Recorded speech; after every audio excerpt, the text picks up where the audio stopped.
posing as a girl, taking girl sports away. Transphobic bigot. Why didn't you speak up? Are you on my side or theirs? Tranny. Please watch out for me. You attacked our conference. Because of you, I will never give trans people the benefit of the doubt. Where is the apology? I want it now. I'm sorry. Not enough. Under the bus. SJW pussy. That's why I hate this community. Asshole. Well, fuck you. Well, fuck you too.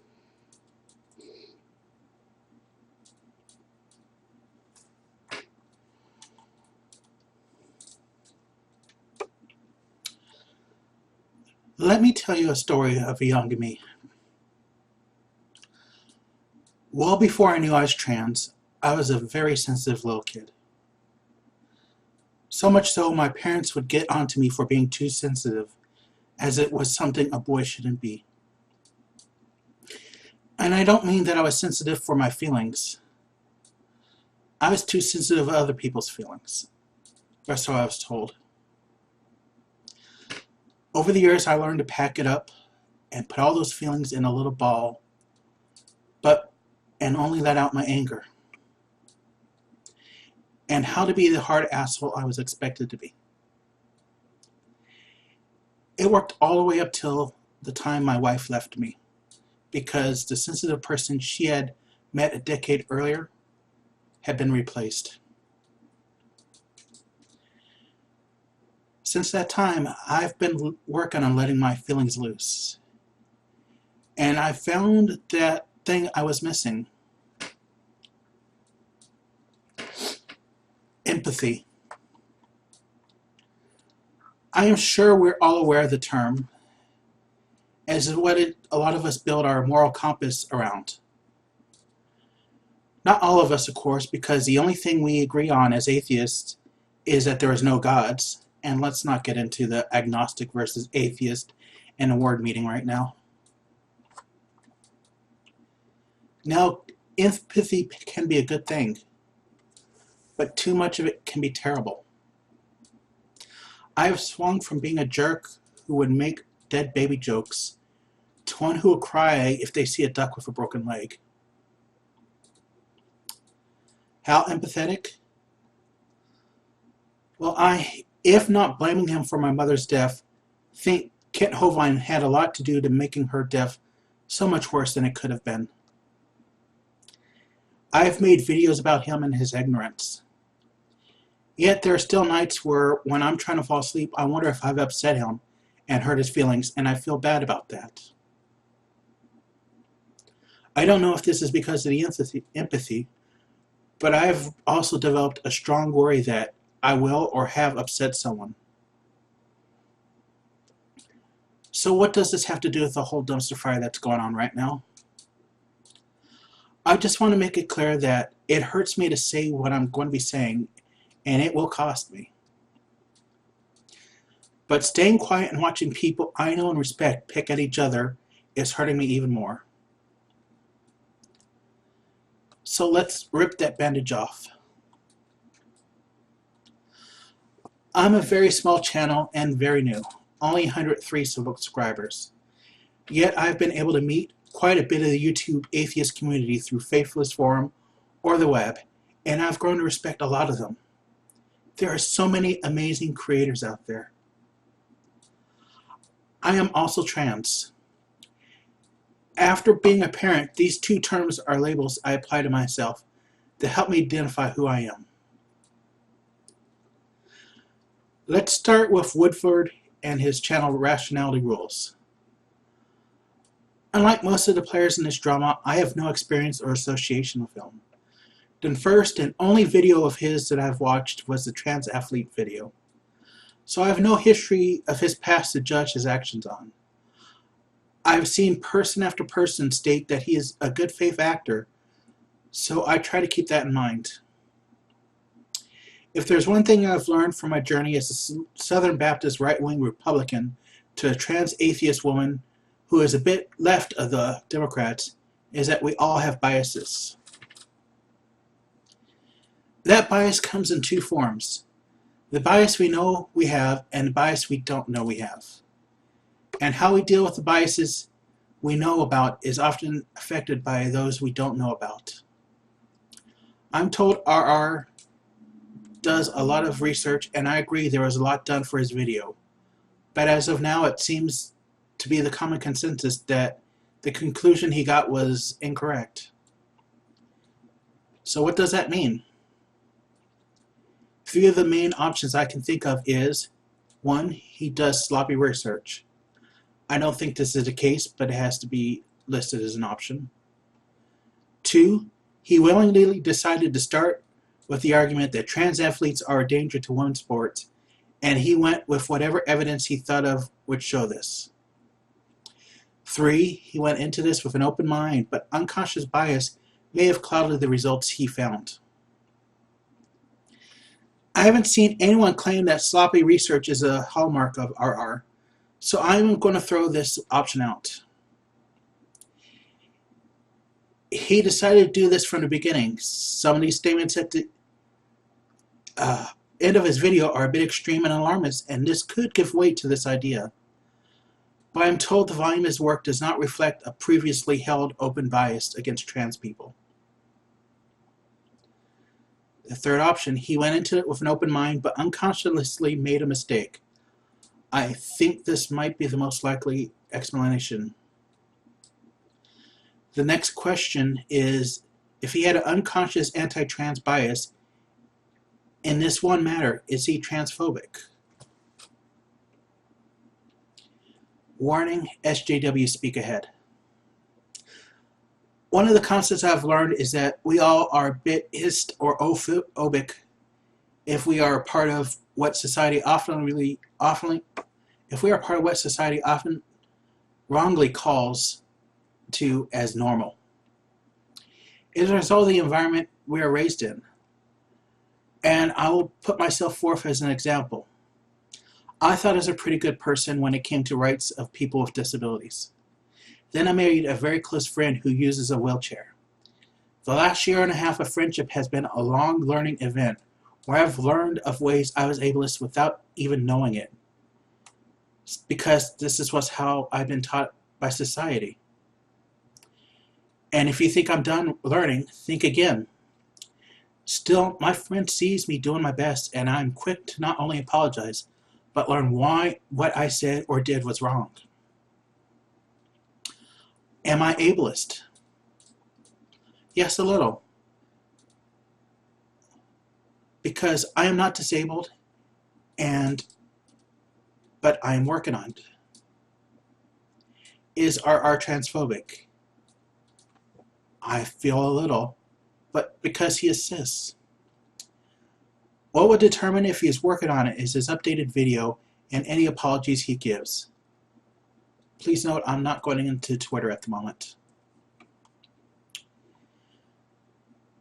Essence of truth. Or essence of thought. I'm sorry, I'm tired. Let me give my bias up front. I knew them before I started up on the atheist community through a group on Facebook. I've watched a ton of their videos, and I often find myself nodding in head with their words. I like them, and I hope they consider me a good person.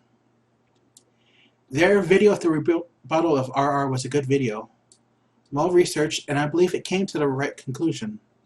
Of course, I have a trans bias in this. If people are on the video attacking them for this, I think those people are wrong. Note, I said attack, not disagree. The video before Faithless Forum and the tweet asking for people to let them know if there are any issues around them and possibly stick up for them since they couldn't be there. I have made the flight from America to India, and it is one long ass flight. I can understand that it looks like they were sending in spies, but I disagree. I planned on speaking out if anything happened because I was there, and so is my trans kid. And while sometimes I will bite my ego for others, okay, not sometimes, almost all the time, I don't allow people to treat my kid like trash. Thankfully, this didn't happen. There's been a lot of talk about the tweets EOT has sent and posts where he has called a lot of people out on this issue and has asked for specific times, amounts, and details. I believe that these tweets do come off a bit demanding, but I can't condemn them on this. When I came out as trans, I lost my wife. We separated because I was an asshole. The divorce was because I was trans. I lost my house, my family, my friends. I went bankrupt, and I was put in a hospital for protection against myself. And through all of this, I am one of the lucky trans people. Trans people have it rough, and I see EOT's tweets as them pushing for concrete action rather than vague promises. As for releasing personal messages between them and Telltale, I have not read them, nor have I read the chain that prompted them to be released. I can't say if EOT was right or wrong in this. Private messages are to be private, but when I send one, I always try to keep it in mind that it is real easy for them to no longer be private.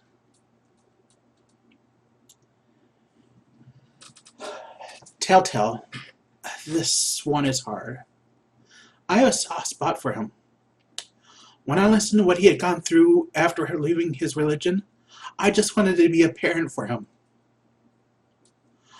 I love his content. He's my kid's favorite YouTube star, and meeting him at Faithless Forum was a highlight of my kid's trip.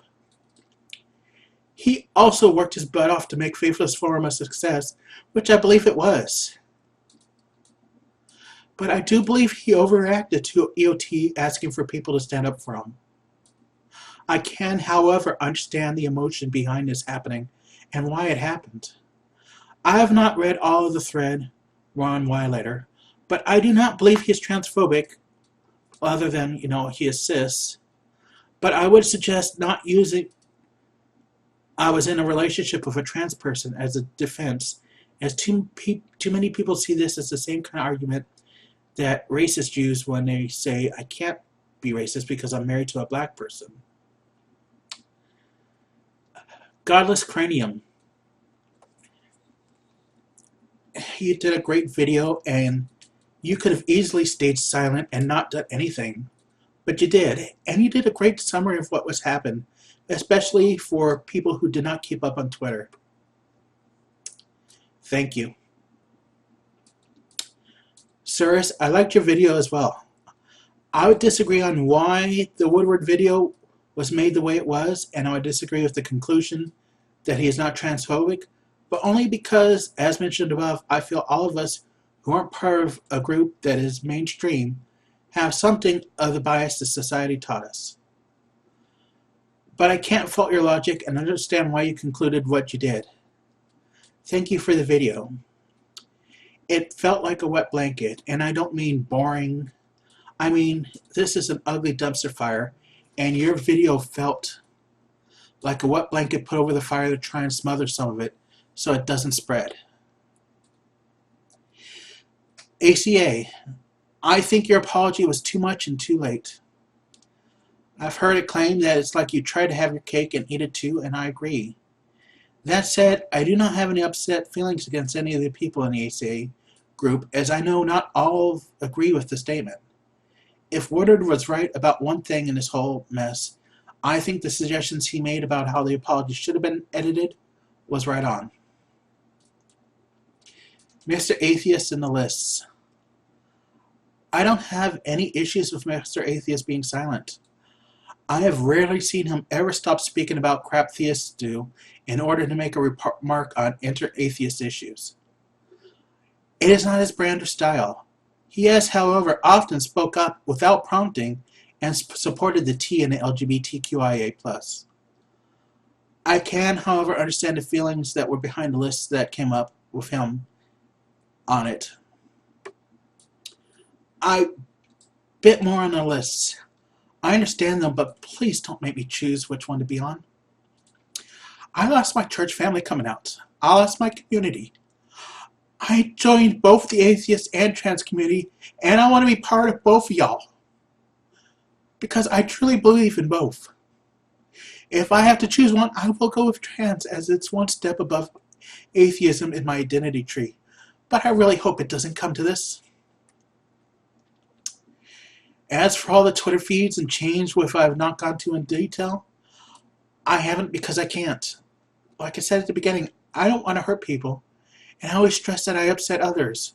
When the EOT versus Telltale chain started, I tried to stay in and give my opinions, but I soon found myself not being able to say what I want because I saw two great people that were fighting, and either one I would hurt by giving my full opinion. And then there was others joining in with different threads, making so many hurtful, transphobic remarks. I shut down and just blocked it. Since then, I have blocked and ignored most of the threads. If I can't go up to Ken Hovind and say fuck you without paying for it later, how am I supposed to do this with people I respect and admire? I realize people want definite answers. This is right, this is wrong, and I'll stick to this opinion with my guns. I can't. It's too easy for me to see both sides of almost any argument and worry for everyone. I know sometimes this makes me seem wishy-washy, and I wish I wasn't. But there was a time I wasn't like this, and I hated that person that I became. And no matter how stressful or how much of an emotional toll it takes to be myself like this, I still love myself better.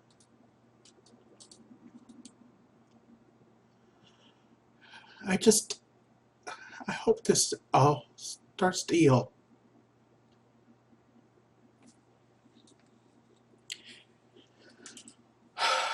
I still am planning on putting out a YouTube video on Thursday about the abortion bill. Although when I was writing that one, I didn't think that would be the controversial video. That would be the less of the controversial videos I'm making. And I'm sorry that this is being uploaded without closed captioning. I will try to get to that later this week and make sure that it is updated.